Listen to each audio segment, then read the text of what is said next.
Hi guys, in this video I'm going to be painting this beholder from Warploque Miniatures. Scruffy Crow.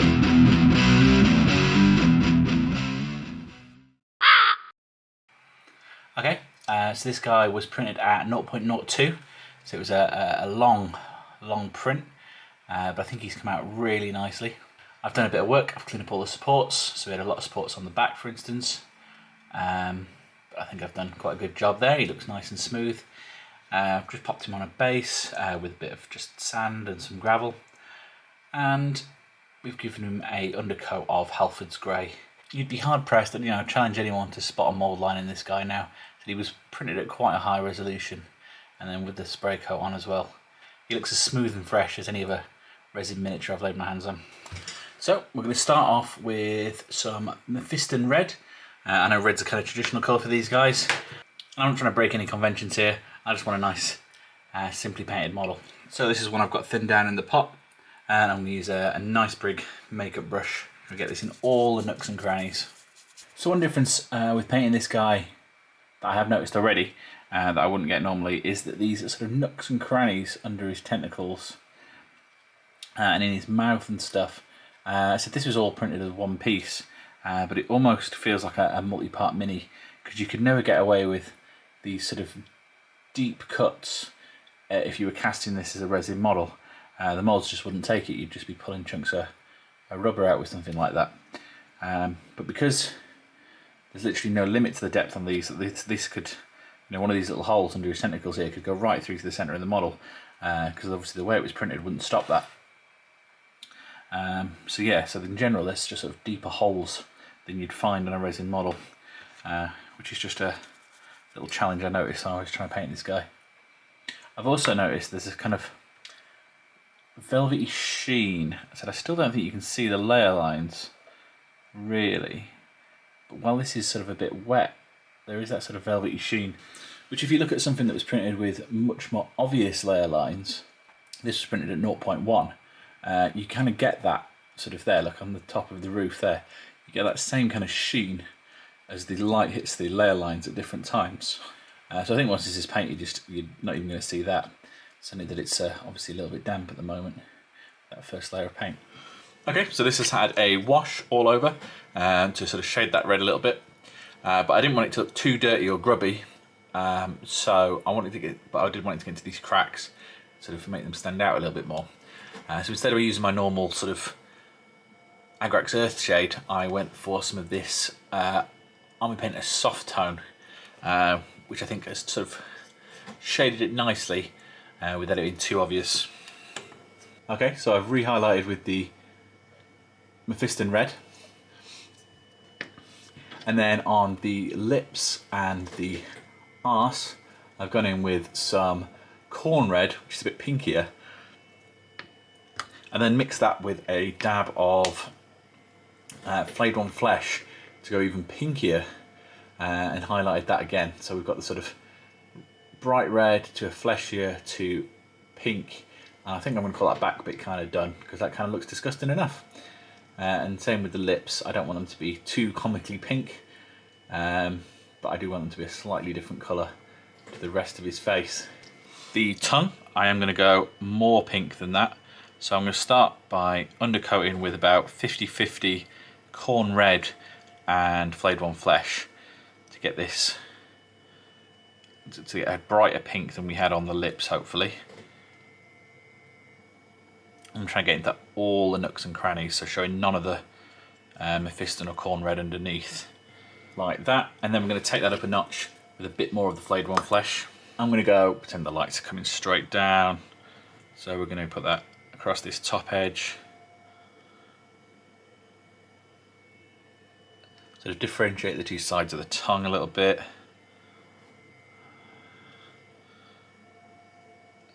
We'll go a little bit down the top of here. So we re-highlighted with the Mephiston Red, and then I did a even brighter highlight with this Cador Red, and that is where we've got the skin to. I'm pretty happy with that. I think I might even do another one with the Cador Red highlight, but it's quite orange. So I'm currently just adding some of that Cador Red highlight now. I'm just trying to be very selective where we add this. Just want the very sort of points, and I've got it very watered down, so I've got it almost transparent on my wet palette here, just so we can give these little tabs. And then once I've got that paint on there, I'm just going to push it around with my brush, sort of blend it sort of where I want it. And then where I do want it quite bright, like this cheek for instance, I'm just going to do a few layers, slowly layer that up, blend it in.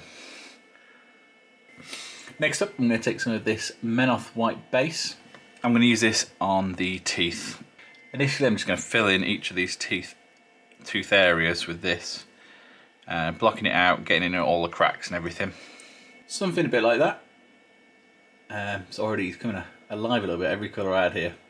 I'm now going to quickly Dawnstone the rock he's hiding on, and I'm going to use some Rhinox hide and a bit of Dawnstone to bring out the rocks and the ground on this base. As you can see, the Dawnstone is actually a very close match for the Halford's grey primer, which is actually quite handy. Makes it quite easy to sort of blend this in. Now we're going in with my two old favourites. We've got some Agrax Earthshade. I'm going to be using this on the teeth and select bits on the faces. And we have some non-oil. I'm going to use that on all of the stony parts to bring out those lines a little bit better. I already know from experience this also works quite well on the corn red that's inside the mouth, and that should help tone that and darken that down, as well as bringing a bit of definition to these teeth.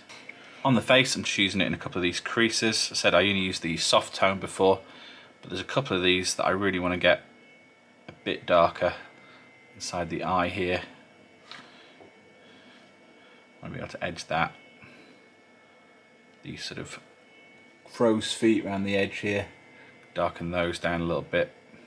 I'm just wiping off with my finger anywhere that I don't really want it. I'm going to try and keep this whole top section nice and bright though. Okay, so the next big challenge and one of the defining features is going to be these eyes. I think I'm going to go with a sort of yellow. I've never painted an eye like this. Normally I do all black and then dot dot. I don't think that's going to cut it with eyes like this. So I'm going to start all white with some Celestia Grey, and then blend that slightly whiter into the centre with some Scar White, I think, because I want the whites on these to be quite vivid. Okay, that's my first coat of white down on all my little eyeballs. It still looks a bit rough at the moment, and obviously with this centre one, it's going to take a few coats of this grey just to really, because obviously I'm thinning it down quite far, just to sort of slowly, layer by layer, get a nice thick colour up there. But we're getting there, we're getting some work done. I've also put a quick dry brush of Good Corpse Brown across the base, just to sort of highlight that sand one little bit. So now I'm happy with the way the grey's looking on all these eyeballs. I'm actually going to go and do a ring wash around them all with some Nuln Oil, just to make sure the shadows between the edges of the eyes that I've not painted necessarily too neatly definitely stay in place. So this is as easy as I've got a bit of black wash on the brush.